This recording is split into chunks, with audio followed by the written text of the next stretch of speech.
Hello guys, welcome back to another video from our tips and tricks series. Today we are going to discuss about the types of photography that is possible in different festivals. In this video we'll be discussing festivals like Holi, Diwali, Ganesh Chaturthi. Now we would like to give you some tips and tricks. So let us start with Holi. First, be with the crowd. To capture the best photo of Holi, you should always be one among the crowd. Kindle the spirit of the festivity in the crowd and find emotions flooding from everywhere. No other photo can be as true and effective as people's smile, wonderstruck faces, etc. Second, get close-up shots. Close-up shots of colorful faces make extravagant photos. The vibrant pink, yellow, green, and much more will exhibit happiness at its best. Who would not like a bit of detailing? Third, make the best use of the shade. On Holi day, sun can be very intimidating and prevent you from getting good photos of Holi. Hence, we suggest you to be friends with the shade of trees, buildings, etc. which will help you capture photos with less highlights and shadows. Fourth, capture people in groups. Photos of people splashing colors on others, dancing and sharing fun and laughter would bring in essence of Holi completely. Hence, spend as much time as possible with the groups. Fifth, photograph gulal in different ways. Shot of gulal in shops or in someone's hand or even in the air would express the feeling of Holi in a different level. Let your camera do magic with colors on this wonderful day. Now let's talk about Diwali. First, make the most of the light you have. Even though a lot of Diwali fun starts after the sun goes down, there should be plenty of light around you to illuminate your photos. It is a festival of lights after all. Use diyas or other decorative light displays to your advantage. Frame your photos so that the lights are highlighting your subject without appearing too harsh. Second, get as close as you can.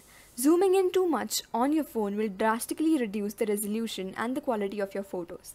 Combine that with not having much light to work with, and you have got a recipe for a crappy photo.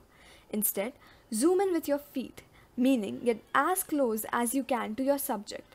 It will make a huge difference in how the photo turns out. Third, keep your camera steady. Capturing flickering lights or fireworks can be tricky, so be sure to keep your camera or smartphone steady.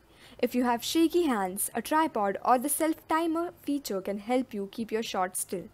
Also, take more shots than you think you need. One of them is bound to turn out good. Fourth, bokeh. Bokeh is the light which is not focused, so the sharp edges gets blurred, creating aesthetics which are unmatched. This is no-brainer because Diwali translates to light, and what better way to capture it than using a bokeh? Turn on your manual focus and slide that focus ring until you see beautiful bokeh on your screen. A very interesting way of clicking bokeh is to mix other elements than light, for example water or fire. You can cut the shape you want your bokeh to be in on the piece of your cardboard. Place it between your camera body opening and the lens and get your own bokeh. Fifth, long exposure. While clicking the picture, the photo is continuously being captured for an extended time ranging from 1 to 30 seconds. The scope of clicking long exposure photographs increases significantly during Diwali, especially with crackers. Each cracker will give you a different picture.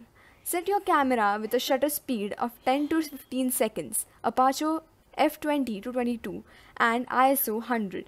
After clicking the shutter, you can go crazy in front of your camera along with a sparkler for beautiful trails of sparkles. Use different crackers for different results. Now coming to Ganesh Chaturthi. First, settings. If I take my DSLR with me, I shoot in the aperture priority mode and keep my aperture around f5. I keep my ISO such that my shutter speed is about 100th second. Second, composition. Follow the rule of thirds. Divide your frame in 3:3 grid and place your subject along the lines or at the intersecting points of these lines. Look for the leading lines that kind of direct the attention of the viewer in the image. Third, eyes. The most difficult part while painting the idol is its eyes. A lot of detail goes in it and the eyes look very vibrant. Make sure that the eyes of the Ganpati idol are super sharp in your images. Fourth, angles. Try to experiment with different angles. Avoid shooting everything at your hands level. Find ways to stoop low or go high and capture your shots with different angles. Fifth, close-ups. The best part is that you can get close to the idols. You may not get this privilege in a temple because of the crowd and lack of time. So capture close-ups of different parts of the idol like the face, eyes, trunk, hands, feet, etc. Through a frame. Shooting through a frame gives amazing depth to your images. It allows you to focus on your subject and also lay emphasis on its background.